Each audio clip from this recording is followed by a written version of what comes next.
Today in the EU, US election night, what happened and what it means for the EU. Are we ready to do this? We're ready to get out the vote? We're ready to win? Keep America great.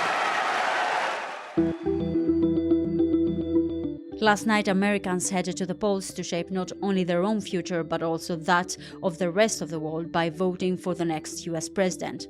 Kamala Harris and Donald Trump went head-to-head for the US presidency in what is being called the most significant election in decades. The race for the White House is expected to come down to 7 key battleground states, and it could take days for officials to count enough votes to declare a winner. So what happened on election night, and why does it matter for the EU? Hello and welcome. I am Evi Kiorri, and this is Today in the EU. First projections of the night. Here we go. We start with the state of Kentucky. NBC News projects that So the first exit polls have just been announced, as you can hear in the background, and the group chat of the Today in the EU is on fire tonight, commenting on the latest information coming from the US. But since we're located in Brussels and the pulse of these elections is beating on the other side of the Atlantic, we invited someone based in Washington, D.C., who knows the ins and outs of these elections, journalist and editor Brian Maguire. Brian, thanks for joining me. You're very welcome. Good to be here. It's 4 a.m. in Brussels. This episode will go out in a few hours. I'm sure there will be more updates until then, but tell us everything that we know so far. What's happening right now on the other side of the Atlantic? All right. So at the moment, we've got 3 minutes until the polls close. They close at 10 o'clock here in DC. There's nothing to worry about if you're a Kamala Harris supporter. Now, it's 81 electoral college votes, 162 for Donald Trump currently. And that sounds terrible, but actually it's not, because the seats that have been called so far are as expected. So the Battleground States, none of the Battleground States have been called. The most interesting one right now is Pennsylvania, where Kamala Harris seems to be doing very well. And I would be surprised if she doesn't hold Pennsylvania tonight. So the trajectory for Harris is still good. My prediction, which I'll probably regret in the morning, is that Harris will win the popular vote and will just about win the electoral college vote as well. So far, there's nothing to indicate that that's not going to be the case. And we've had some really surprising polls later on in the later part of this week as well, which would really indicate that the women are going to put Kamala Harris over the top, over the 270. Right. An interesting personality speaking up so far. What are your sources telling you? We've had some senators called so far as well. Maryland, which is interesting. The Angela Alsobrook is going to be an African-American senator for Maryland. Maryland's quite a Democrat state, but they had a very popular governor, Larry Hogan, who was running for the Senate seat as well, and he's just been defeated. It's been called a few minutes ago. So this is critical. I spoke with some Republican friends in the neighborhood who would normally vote for Hogan, but weren't doing it this time because they were concerned Hogan would have to toe the party line if he was a senator, and that extra vote could be the difference between chaos for the electoral college votes verification or not. So that played into, it was a messy campaign, but that was one of the factors, and I think that's damaged them. So things are more or less as expected so far. We have some governors. I think it's 11 governors are up for election this time as well. The swing states are clearly the ones we want to watch. Pennsylvania shouldn't be too late in terms of calling that. And then we have the Senate and Congress. That's going to be a long time before we really know the dynamics of that. Not all the Senate seats are up for re-election. It favors the Republicans this time. But we've had surprises for midterms where the Democrats did much better than expected. And for the House as well, Congress, it favors the Republicans at the moment. But the last couple of weeks of the campaign could really shift some opinions on that. Now, everyone, candidates and voters alike, have been referring to these elections as especially critical. Why is this the case? What is at stake? Everything's at stake, not to be dramatic about it. The problem is that we're really facing the possibility of the end of democracy in the United States. we're facing an authoritarian regime. We're facing a dictatorship in day one, in the words of Donald Trump himself. Mm-hmm. Facing the potential for the end of voting rights for women, which I think is underreported. This was a stated intention of a significant part of Project 2025. J.D. Vance talked about this. Trump himself said you don't need to worry about voting again next time as well. Some other senators, including I think Josh Hawley, were saying men can vote on behalf of their wives, on behalf of their family as head of the House. So you're talking about a complete realignment of what we would say are Western values, but especially American values as well. You're facing prosecution and perhaps the execution of political opponents of Donald Trump. You're facing the mass deportation after incarceration of large immigrant populations, and the withdrawal of citizenship from naturalized Americans as well, the scale of which seems so incredulous that many Republican voters simply don't believe is the case. I have Republican friends who worked in the House. They are still active in Republican politics. They are concerned about whether they can continue to live in the United States under Donald Trump administration. That's a Republican. Imagine if you're a Democrat. Mm-hmm. My kids in school, their friends are talking with their families about whether they stay in the United States, and particularly if they're from an immigrant background. There is no confidence within large parts of the population that there will be anything other than an autocracy here. And Brian, you've been following both camps. What are the first reactions from Kamala Harris and Donald Trump so far? We saw Harris calling with voters on the phone. And you enjoy your day, okay? Madam President! And Trump addressing his voters very shortly on X. Our Republicans, we're doing really well. If you're in line, stay in line. Don't let them take you off that line. But besides that, there's not much out there yet. And speaking of reactions, I can hear some reactions in the room here right now.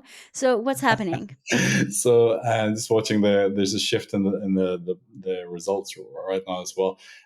So we've just got more guests arriving for the watch party that we're having here.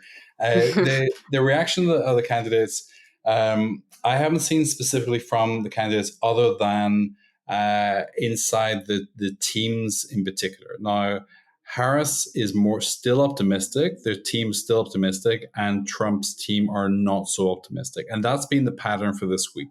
Mm-hmm. And part of the reason for this is the internal polling of the political parties tends to be much more accurate than the general polling. And part of the reason for that is the quality and the money spent by individual pollsters tends not to be anywhere near enough, and they're not using very sophisticated polling methods usually to achieve this. And also, they flooded the poll zone with a lot of Republican-leaning polls, which has kind of skewed the average. And that creates a herding mentality, even amongst Democratic pollsters who don't want to be seen to be too far off the line. So, and this is one of the reasons we could be in for some surprises, and why we see the female vote really starting to tip races as well. We'll see how that plays out. But that's the feeling this week. The polls weren't accurate. Internal polling was good. And the camps were positive for Harris and not so positive for Trump. To the point that, and I thought this is interesting, that Nigel Farage, who's over here in America, because why would you not want to hang out with an autocrat? He was saying that Trump should just go and play golf and not contest this. So, it's unusual for Farage to concede any kind of defeat or to be anything less than bullish. So we'll see how this plays out, but that's the current reaction.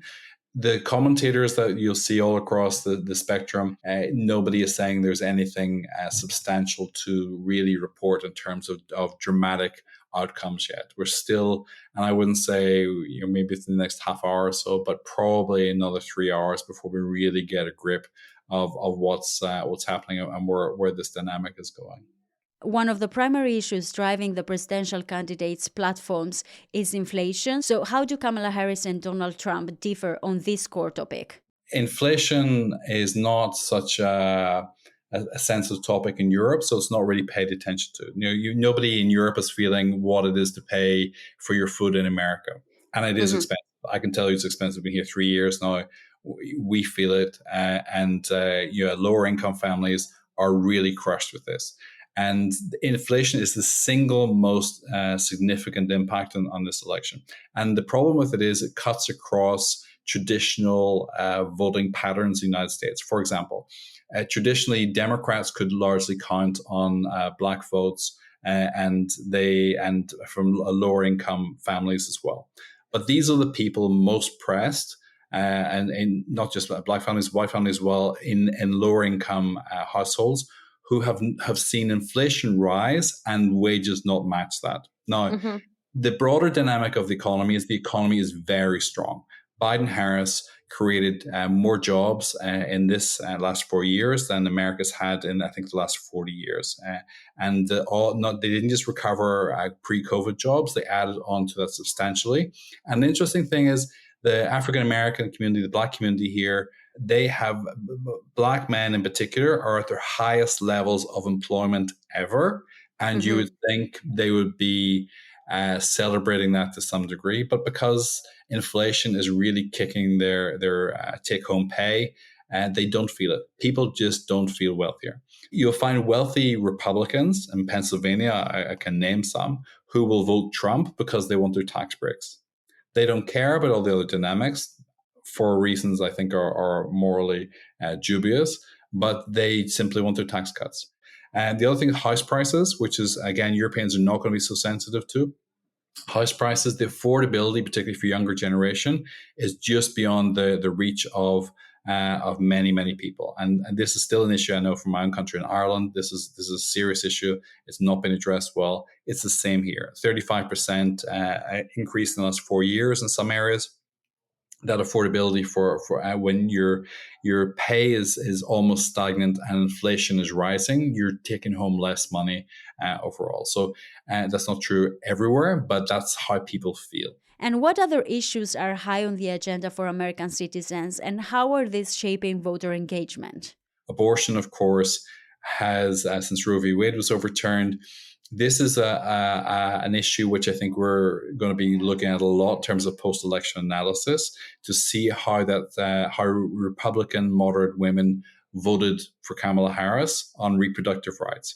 I think Michelle Obama in particular did a very good job of highlighting why reproductive rights is not just about abortion, and why the whole dynamic of women's health was on the ballot this time as well. And again, I go back to Project 2025, the comments of leading politicians, including J.D. Vance, they cannot be trusted to deliver healthcare for women at all. And whether you agree with abortion or not, and this is a key issue for many Christian voters here as well, the extremity to which some Republican states have gone to prosecute doctors and to compel them to wait until the last possible moment to determine that a fetus was no longer viable has caused the death of women. We don't have exact figures in this, but the very high profile cases, including this week of a 20-year-old who died from sepsis.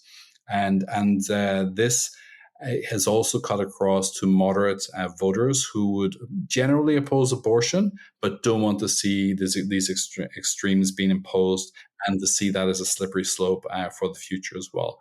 Then we've got immigration. Immigration is a cross-party issue. There was a bipartisan agreement to get the most significant immigration bill passed. Donald Trump killed it. Because he didn't want to give this as a win to Biden-Harris going forward in this legislature. And most people know that, but what they still see are large numbers of migrants coming across, even though that number is slowed. And the idea that they're taking American jobs. Now, this is something very familiar to us in Europe as well. Same dynamics. I was reading statistics today again about Trump will talk about migrants coming from Latin America and cutting your throats and raping your wives and your kids and things like this as well. Immigrants to this country are much less likely to commit any crime, never mind violent crime. The Republicans have run a different campaign. They've focused on the negative, they've focused on the fear, and it's extremely effective, especially in the age of social media. If you ask me why Donald Trump wins this election, I really hope he doesn't. I don't think he will. But if he wins, I would say it's inflation, that alone. If you ask me why Kamala Harris wins this, I would say it's reproductive rights and the misogyny, the pure misogyny that you've seen coming from the Trump Vance campaign and generally across the Republican Party. Now, we hear a lot tonight that the turnover for these elections is higher than the last time, but the battleground states are Pennsylvania, Arizona, and Georgia. Why are these states so crucial this year? They're so crucial this year, Pennsylvania in particular. Pennsylvania has 19 electoral college votes. That's quite a lot. And the division of this country is literally 50-50, which is extraordinary that they're able to keep repeating this figure. It's refreshing the state results here. And the battleground states, it's just a numbers game. I don't think there's any other way to put it than that. So Arizona has 11 electoral states, Georgia has 16, Michigan has 15. Michigan's actually interesting to watch tonight as well. And you wouldn't normally expect it. The governor of Michigan as well, she was saying that Michigan was going to be lost. They seem to be recovering. Again, in part, I think, to the women's vote. North Carolina, I think, is going to Trump tonight, but the governor for North Carolina is going to be Democrat because of a scandal involved there as well. So there's local politics at play. Nevada, a large Latino population. The Puerto Rico comments could really hurt there. Arizona, the same. There's literally a floating island of garbage in the middle of the ocean right now. Yeah. I think it's called Puerto Rico. Georgia, the demographics have changed. There's a larger Black community there than there was last time as well. But some of the other dynamics that have changed have been, like I said, Latino voters, young men in particular, not wanting to see a female president, and that been exploded. A lot of them come from fairly autocratic countries. So in the past, the Latino vote would have gone for Democrats, but these swing states carry a lot of Latino votes in them as well. Michigan as well has a problem with Israel-Gaza because of a large Arab community there. So those demographics, they couldn't be taken for granted. I don't know how much Harris has done to message effectively with the Arab community there. But speaking with some Arab Americans here who have naturalized, they were voting for Trump. Surprising. Very surprising. And discussing with them why they were voting for Trump. They think that Biden did such terrible things in supporting Israel and what it did to Gaza and how it's playing out in Lebanon. But they said, but Trump, his path in the last 4 years of his presidency did not do any favors for the Arab community, the Palestinian community. In fact, they really played into support for Israel. So why do you think that's going to be different this time as well? I do think there's an element of misogyny there as well. It's a very, like the Latino culture, Arab culture is very macho in this regard. They don't want to see female presidents. And the messaging that Trump puts out, it surprises me. These are people with strong family values, and yet the profane, callous disregard that Trump has shown and the language that he's used, apart from other gestures in the last week or so, they still find ways to excuse that. And Brian, when will Americans know the outcome of the election? So you will have some idea tomorrow morning. I don't think you're going to know within the week, maybe by Saturday. But what I can tell you is unless somebody wins big, everything's going to be contested. And those legal contests are going to take time. They may take weeks and they may take months. Right. Europe will be eyeing these electoral contests. What are European leaders looking out for tonight? We have seen some EU leaders already, like Viktor Orban, taking a stance on the plausible outcome, mentioning that if Donald Trump wins, then support for Ukraine should be reevaluated. What are the important issues for Europe and what can we expect there? I think EU leaders will exercise caution over the next few days. I think Macron and Rutte are probably the two bellwethers for how you manage Trump if he becomes president. And that the reality is you have to work with whoever's in the White House. And you're not just dealing with Ukraine, nor Israel, nor Russia, China. You're dealing with trade as well. Now, we've heard Trump talk about putting 20% or some cases 4,000% tariffs. Now, no economist that I have seen, and there have been a lot of economists commenting on this, no economist has given any favorable regard to Trump's economic intentions, because they will push inflation higher in America.